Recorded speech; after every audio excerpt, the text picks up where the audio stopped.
जय भीम जय भीम। न्याय की आंधी राहुल गांधी, न्याय की आंधी राहुल गांधी।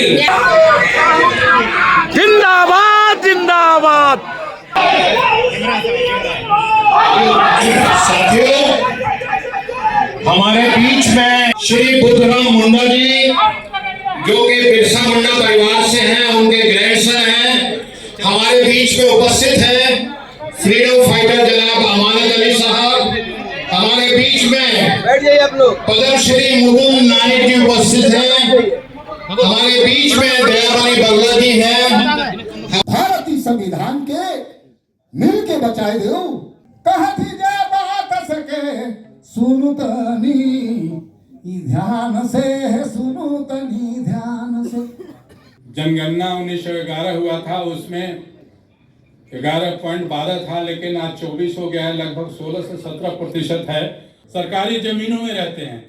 माननीय न्याय योद्धा राहुल गांधी जी से, जिन्होंने संसद में नारा दिया है कि जिसकी जितनी संख्या बारी उसकी उतनी भागीदारी, और उस भागीदारी के हम लोग प्रेरित होकर दूसरे जगह से छोड़कर आज आपके बीच बड़े स्वाभिमान के साथ आपके साथ लड़ने के लिए तैयार हैं। इसमें कोई शक नहीं है, जब तक हमारी संविधान की रक्षा नहीं होगा, संविधान की रक्षा करने वाले परम आदरणीय केवल राहुल गांधी जी ने सदन में मांग किया, और उन्होंने ये भी कहा कि जिसका जितना संख्या भारी उसकी उतनी भागीदारी, और जातीय जनगणना बहुत जरूरी। लंबा समय बात नहीं कर सकता, इन्हीं चंद बिंदुओं के साथ मैं अपनी पुनः वाणी पर विराम देते हुए परम आदरणीय श्रद्धेय राहुल गांधी जी को हार्दिक दिल से झारखंड के धरती पर अभिनंदन और सहयोग के लिए हम लोग समर्पित हैं। कोटि कोटि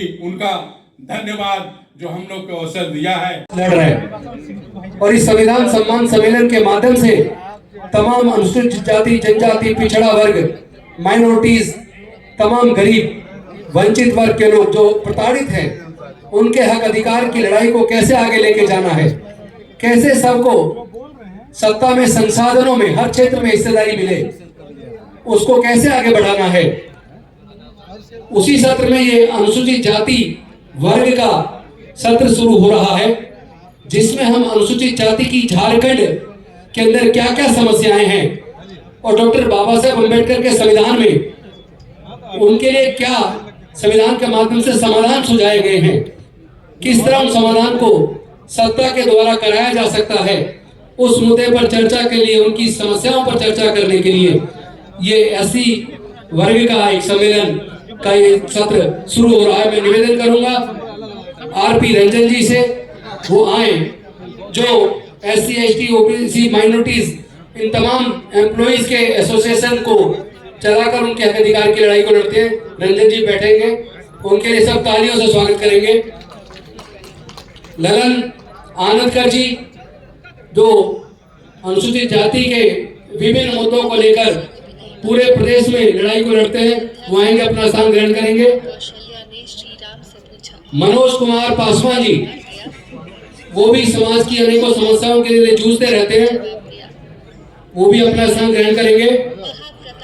पंकज कुमार आदर्श जी, वो भी अपने समाज के मुद्दों को लेकर लड़ते रहते हैं, उनका भी स्वागत है, अपना स्थान ग्रहण करेंगे।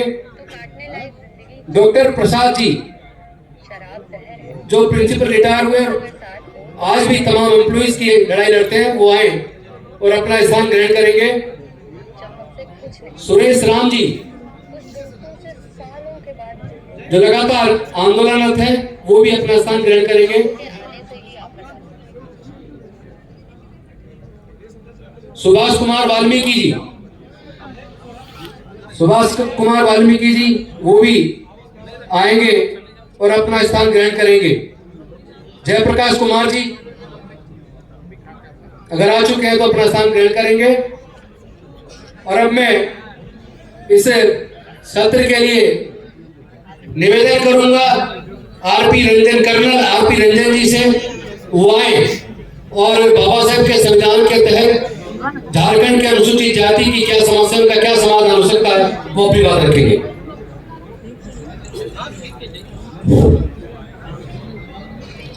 कुछ करने से पहले देश में जन्मे संत गुरु महापुरुषों को श्रद्धासुमन अर्पित करते हुए संविधान के प्रणेता बाबा साहब को नमन करते हुए और बहुजन नायक मानवकांक्षी राम को नमन करते हुए क्रांतिवीर बिरसा मुंडा जी को नमन करते हुए तमाम आज इस कार्यक्रम में उपस्थित सज्जनों को सभी को मैं हार्दिक अभिनंदन करता हूं। साथ ही हमारे को 5 मिनट समय मिला है, मैं 5 मिनट के अंदर अपनी बात रखूंगा।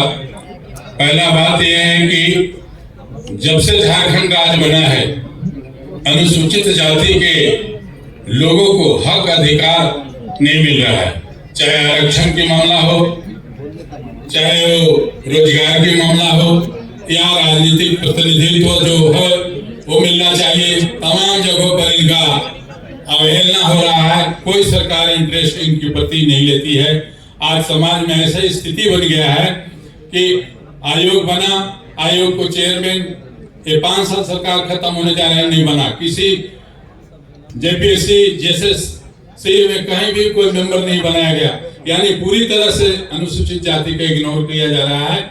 इस चीज से हम लोग बहुत आहत हैं।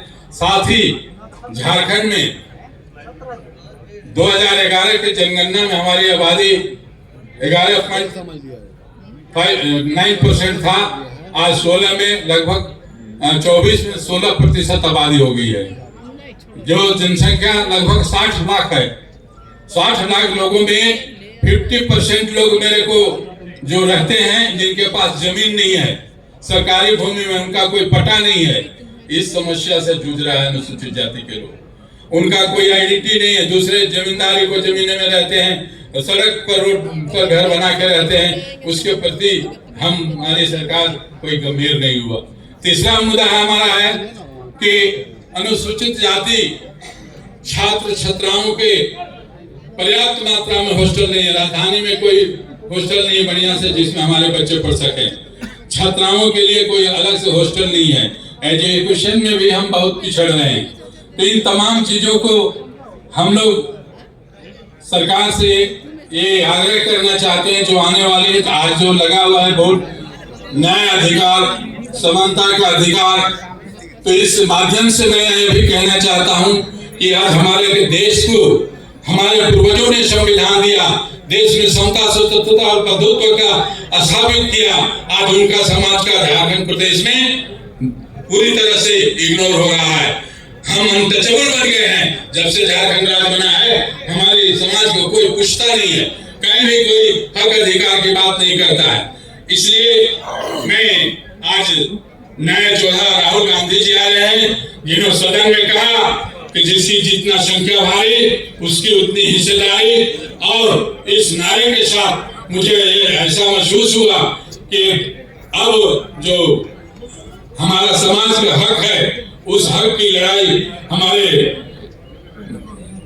माननीय राहुल गांधी जी लड़ रहे हैं। हम लोग पूरे समाज की ओर से उनकी बात, उनके हाथों को मजबूत करेंगे। और सबसे बड़ा आभार की बात यह है कि माननीय राहुल जी ने जो बोला था कि भाईचारा स्थापन मोहब्बत की दुकान, तो आज एससी एसटी ओबीसी माइनॉरिटी समाज के तमाम लोग मोहब्बत करें पैगाम दिया है। आज हम साथ बैठ के अपने अपने पीड़ा और वेदना को बंधन कर रहे हैं। मैं उनको कोटि कोटि आभार व्यक्त करता हूं जो ऐसा प्लानिंग के तहत उन्होंने काम किया है। और इस समस्या का निदान भी यही है कि अगर जिसकी नीयत ठीक हो तो कोई भी काम संविधान में अधिकार दिया गया है। जो आदमी जहां जन्म लिया उसको रहने का, घर बनाने का, 5 डिसमिल जमीन का भी व्यवस्था करना है, लेकिन हमारे लोगों को ऐसी व्यवस्था नहीं हुआ। तो मेरे कहने का मतलब यह है कि हम लोग कहते हैं ना कि पंछियां कहती है कि चमन बदला है, आकाश के तारे कहते हैं कि गगन बदलता है, लेकिन देश के खामोश बहुजन समाज कहता है कि ला से वही है, केवल रंग तो बदला है, कोई परिवर्तन नहीं हुआ। इस परिवर्तन अगर भारतीय संविधान को बचाना है, लोकतंत्र को बचाना है, तो हम भाईचारा बना के इस तरह के व्यवस्था को लाना होगा जो समाज को लूटने का काम कर रहा है, जातियों में तोड़ने का काम कर रहा है, उससे अगर आपको आजादी और मुक्ति चाहते हैं तो ये आज जो हम लोग शपथ लें कि भारतीय संविधान के दिए हुए अधिकारों को अनुपालन करें और संवैधानिक अधिकारों के तहत अपनी लड़ाई लड़ें, तभी आपका भला हो सकता है। अंत में मैं यही कहना चाहता हूं कि झारखंड बुद्ध की धरती है। मैं बताता हूं यहाँ भाईचारा और प्यार मोहब्बत से लोग जीते हैं, कोई नफरत नहीं है। लेकिन इस बीच दिनों में इतना जात पात भेदभाव बढ़ गया कि 10 साल में एकदम चारों तरफ केवल जाति को जाति तोड़ो समाज जोड़ो नहीं, समाज तोड़ो जाति जोड़ो का काम हो रहा है। इस पर हमें समाज के लोगों को SC ST OBC तमाम भाइयों को चिंतन करने की जरूरत है, तभी हम सुरक्षित रह सकते हैं। और मैं लंबा बात न कहते हुए मैं यही कहूंगा, जो 3 बिंदुओं हैं वो तीनों बिंदु का मांग है और मैं अपेक्षा करूंगा कि आदरणीय राहुल जी ने इस कार्यक्रम में आएंगे तो हमारी जो बात कही गई है उस पर जरूर गौर करेंगे और हम उनके साथ हैं। ज्यादा बात न कहते हुए जय हिंद, जय भीम, जय नमो बुद्धाय, जय भारत। धन्यवाद। राज्य में 5वें अनुसूची पेशा कानून के अच्छे से अनुपालन, दूसरा सरना धर्म कोड की मांग, तीसरा CNT SPT कानून का सख्ती से अनुपालन, चौथा झारखंड में केंद्रीय आदिवासी विश्वविद्यालय की स्थापना, पांचवा विस्थापितों और मजदूरों के लिए उपयुक्त नीति की जरूरत, छठा भूयहर, मुंडा, उरांव सहित कतिपय जातियों को ST लिस्ट में शामिल करने पर विचार आदि विषयों पर चर्चाएं की गई। बहुत बहुत धन्यवाद। जोहार।